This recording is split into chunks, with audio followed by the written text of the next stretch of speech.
Hello, everyone, and welcome back to another episode of English with Altaf. I'm Annie, and in today's video, we're going to talk about something very close to many English learners' hearts.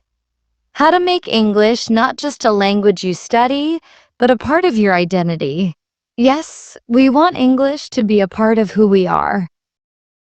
Hi everyone, I'm Altaf. Thank you for joining us again. Today we'll explore how to naturally connect with English so that it becomes a part of your daily thinking, speaking, and even feeling. It's not about just learning English for a job or exam.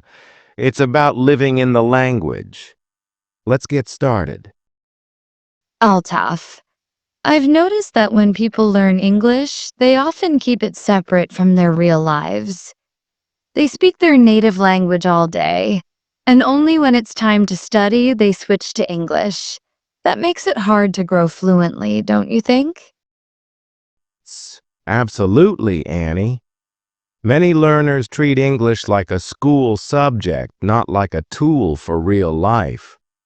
But when you want English to become part of who you are, you need to bring it into your world, your thoughts, your hobbies, your emotions. So, how can someone start doing that? For example, when I wanted to improve my English, I started watching movies, listening to English songs, and thinking in English. That helped me feel more connected to the language.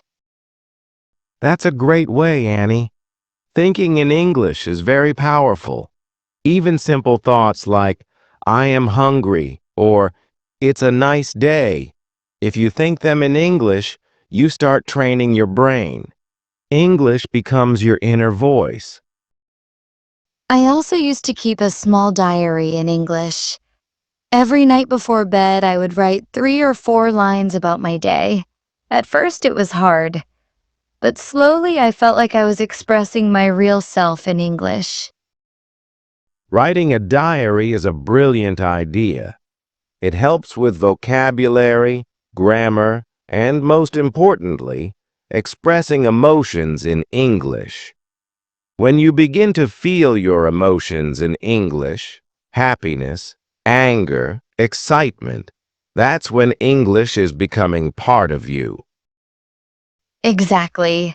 Another thing I did was change the language settings on my phone and apps to English.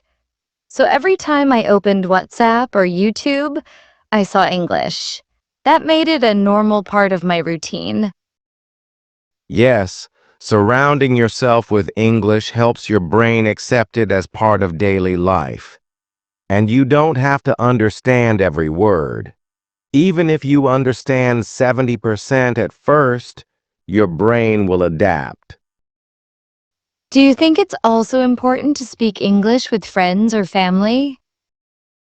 Definitely, Annie. Even 5 minutes a day is enough. Start small, maybe greeting each other in English, talking about your day, or sharing what you ate. You don't need perfect grammar, just the confidence to use the language. Some learners say, but nobody around me speaks English. What should I do?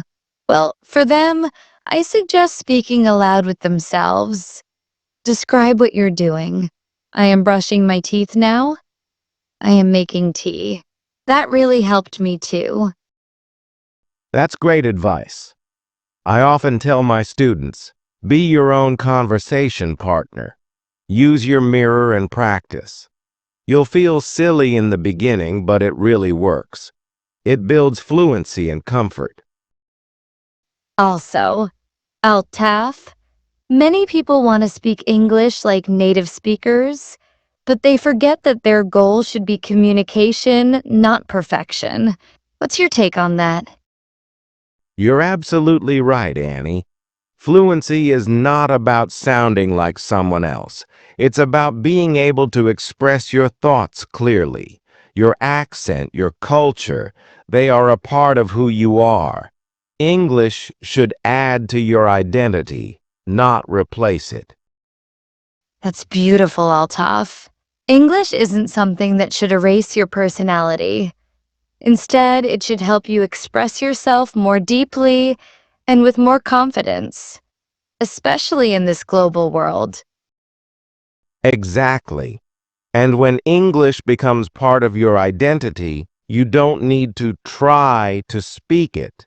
You will just live in it naturally. You'll listen, read, write, and speak it without fear. Let's share a few easy steps for our viewers to start today. Step 1. Think in English, even just one or two sentences at a time. Step 2. Speak aloud to yourself daily, even if it's just for a minute. Describe your actions, your surroundings, or how you feel. Step 3. Change your phone or computer language to English. This brings English into your everyday life. Step 4. Write something daily in English. It can be a diary, a social media post, or even a message to a friend. And finally, Step 5. Watch, listen, and read in English. Choose topics you love so it doesn't feel like studying. It feels like living. Great steps, Annie. Now let's remind our viewers what we've learned in today's video. Today, we talked about how to make English a part of who you are. Not just a language to study, but something that becomes natural, like a part of your thinking, your emotions, your life. We shared simple and realistic tips to help you live in English every day, thinking in English, writing, speaking aloud, changing device language, and surrounding yourself with English content. When you start doing these things, slowly, your relationship with English changes. It becomes familiar, comfortable, and personal. And remember, fluency is not perfection. It's expression, it's confidence, it's connection. Let English grow with you and become part of your journey. Thank you for watching English with Altaf. If you found this helpful, don't forget to like, share, and subscribe. We'll see you in the next video with more tips to make English easier, natural, and a part of who you truly are. Take care and keep speaking English. Bye, everyone. Goodbye and keep learning.